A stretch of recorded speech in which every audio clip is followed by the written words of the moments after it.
Bonjour à toutes et à tous, soyez les bienvenus sur ma chaîne. Alors aujourd'hui, je vais vous présenter The Empathic Oracle qui a été créé par Steve Wilson et Michel Motuzas. C'est paru en 2018 chez Red Fever Mind Body Spirit de la maison d'édition Schiffer Publishing. Donc c'est en anglais, voilà. C'est un jeu qu'on pourrait traduire en français par l'oracle empathique et comme son nom l'indique, il s'adresse plutôt aux empathes ou en d'autres termes et d'une manière plus large aux hypersensibles. Alors on a donc ce coffret qui s'ouvre comme ceci, il a un système aimanté, voilà, afin de le maintenir fermé quand on bouge le coffret. Et à l'intérieur du coffret, on a donc les cartes et le livret. Alors le livret, donc le voici avec l'introduction, puis on va nous parler, voilà, qu'est-ce qu'un empathe. Il y a pas mal de textes qui définissent justement le thème du jeu, donc l'empathie, l'hypersensibilité, etc. Donc ici, les définitions de certains termes qui vont être utilisés dans le livre. Ici, les outils qui sont à la disposition des empathes. Donc on va avoir les cristaux, les pierres, les plumes, les amulettes, les talismans, etc. Des techniques également, donc l'ancrage, par exemple, la prière, etc. On va avoir ici un texte sur comment utiliser les cartes, donc pour faire de la méditation, pour l'enseignement, donc développement personnel et également pour la divination. C'est vrai qu'on peut utiliser ce jeu aussi pour faire de la divination, même si j'avoue qu'il est quand même plus axé sur le développement personnel. Ici, comment tirer les cartes, comment poser les questions, voilà. On a plein de conseils et également méthode de tirage. Et ensuite, on a les significations des cartes. Donc par exemple ici, pour la première carte, le chakra couronne, on va donc avoir l'illustration de la carte ici, le nom de la carte en haut, avec la couleur pour les 7 premières cartes, puisque ce sont les 7 chakras, mais après on n'aura pas de couleur pour les autres cartes. Ici, une affirmation, voilà, et ici un texte qui définit finalement le sens de la carte, avec ici des questions qu'on pourrait être amené à se poser si on tire cette carte. Donc voilà, on a donc toujours à peu près la même construction, sauf les couleurs, comme je disais, qui sont uniquement pour les 7 premières cartes, puisque ce sont les 7 chakras. Voilà. Et on a 56 cartes dans ce jeu. Alors, on a des tranches qui sont dorées, des cartes qui sont mates. Voilà, et on a le dos qui est comme ça. Au niveau de la taille, on est sur une taille qui se rapproche assez d'un tarot, sauf qu'elles sont un peu plus larges. Par contre, elles doivent être à peu près aussi hautes. Et au niveau de la qualité, on est vraiment sur une bonne qualité. Les cartes sont épaisses.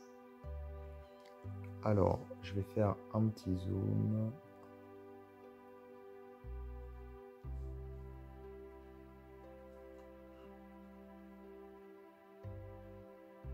Voilà.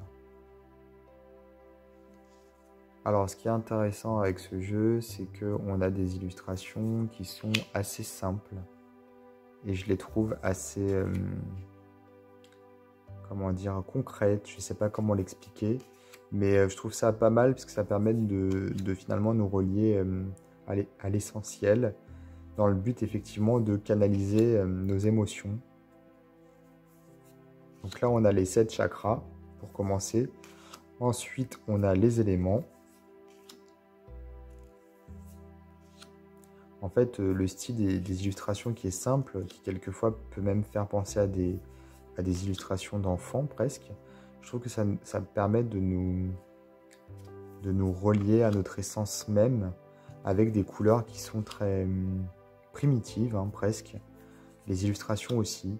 Du coup, je trouve ça approprié pour le coup au thème du jeu. Puisque voilà, quand on est hypersensible, on a souvent du mal à canaliser ses énergies et surtout à gérer le trop-plein émotionnel dont on est souvent victime. Donc là, on a aussi les saisons, les 4 saisons.